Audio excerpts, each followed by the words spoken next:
भारत के इतिहास में एक ऐसा नायक हुआ जिसने बिखरे हुए राज्यों को एक साथ लाकर देश के पहले महान साम्राज्य की नींव रखी। आज हम बात करेंगे सम्राट चंद्रगुप्त मौर्य की। तो सवाल यही है, आखिर ये हुआ कैसे? कैसे एक कह सकते हैं एक साधारण सा नौजवान पूरे भारत का सम्राट बन बैठा?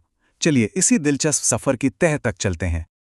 तो एक विद्रोह का जन्म। देखिए, हर बड़ी कहानी की शुरुआत ना एक छोटी सी चिंगारी से होती है, और चंद्रगुप्त की कहानी वो शुरू हुई नंद वंश के जुल्मी शासन के खिलाफ एक विद्रोह की आग से। तो इस पूरे ऐतिहासिक नाटक के तीन मुख्य किरदार थे। स्टेज पर तीन मेन प्लेयर्स। एक तरफ मगध पर राज करने वाला घमंडी और जालिम नंदवंश, दूसरी तरफ वो शख्स जिनकी बुद्धि का लोहा सब मानते थे, महान रणनीतिकार आचार्य चाणक्य।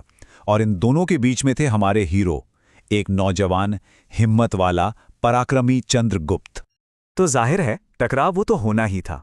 सोचिए, एक तरफ नंदों का बढ़ता जुल्म और जनता का गुस्सा जो उबल रहा था, और दूसरी तरफ चाणक्य की वो अटूट कसम और चंद्रगुप्त का बेमिसाल साहस। ये समझिए, एक नए युग की शुरुआत का बिगुल बज चुका था। और फिर शुरू होता है एक नए साम्राज्य को गढ़ने का सफर। यहीं से कहानी आगे बढ़ती है, पुराने शासकों को उखाड़ फेंकने और एक बिल्कुल नए एम्पायर को बनाने की। तो बात है करीब 322 ईसा पूर्व की। चाणक्य की जबरदस्त कूटनीति और चंद्रगुप्त की बहादुरी ने मिलकर नंद वंश का खेल खत्म कर दिया। पाटलिपुत्र में उदय हुआ मौर्य साम्राज्य का। और ये एक यूनिफाइड भारत, एक अखंड भारत के विचार की पहली बड़ी जीत थी। और बस इसके बाद तो जैसे इतिहास ने रफ्तारी पकड़ ली। सिकंदर की मौत के बाद नॉर्थ वेस्ट में ग्रीक कंट्रोल कमजोर पड़ गया। चंद्रगुप्त ने इस मौके को हाथ से जाने नहीं दिया।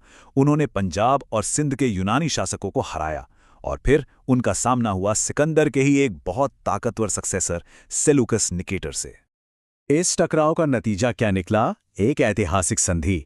जी हां, सेल्यूकस ने हार मानी और अफगानिस्तान, बलूचिस्तान और काबुल जैसे बड़े और जरूरी इलाके मौर्य साम्राज्य का हिस्सा बन गए। मतलब पूरा का पूरा पश्चिमोत्तर भारत अब एक हो चुका था।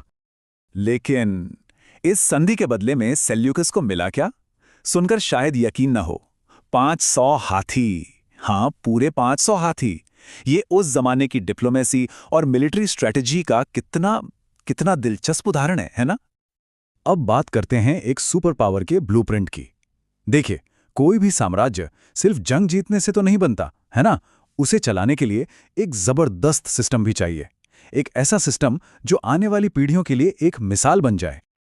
और इस सिस्टम के बारे में हमें कमाल की जानकारी मिलती है ग्रीक एम्बेसडर मेगास्थनीज की किताब इंडिका से।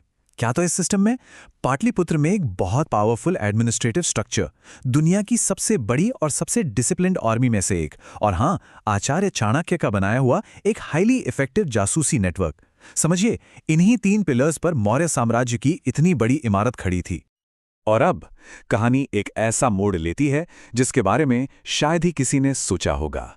यह है एक सम्राट की अंतिम यात्रा। सत्ता के बिल्कुल टॉप पर पहुंचने के बाद चंद्रगुप्त ने एक ऐसा रास्ता चुना जो हैरान कर देने वाला था। ये था उस सबसे ताकतवर सम्राट का सबसे बड़ा त्याग। जी, उन्होंने अपने ही हाथों से बनाए हुए साम्राज्य और सिंहासन दोनों को छोड़ने का फैसला कर लिया। तो हुआ ये कि अपनी जिंदगी के आखिरी सालों में उन्होंने जैन धर्म अपना लिया, फिर अपने बेटे बिंदुसार को नया सम्राट बनाया और खुद एक भिक्षु बनकर कर्नाटक के श्रवणबेलगोला की तरफ निकल पड़े। और वहां उन्होंने संलेखना का कठोर व्रत लिया।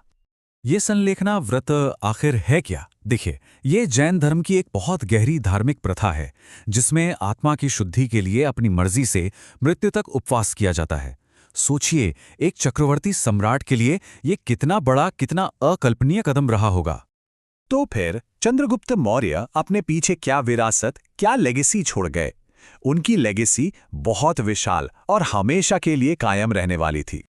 चंद्रगुप्त मौर्य भारतीय इतिहास के वो पहले सम्राट थे जिन्होंने पूरे नॉर्थ इंडिया को एक झंडे के नीचे, एक शासन के अधीन ला खड़ा किया।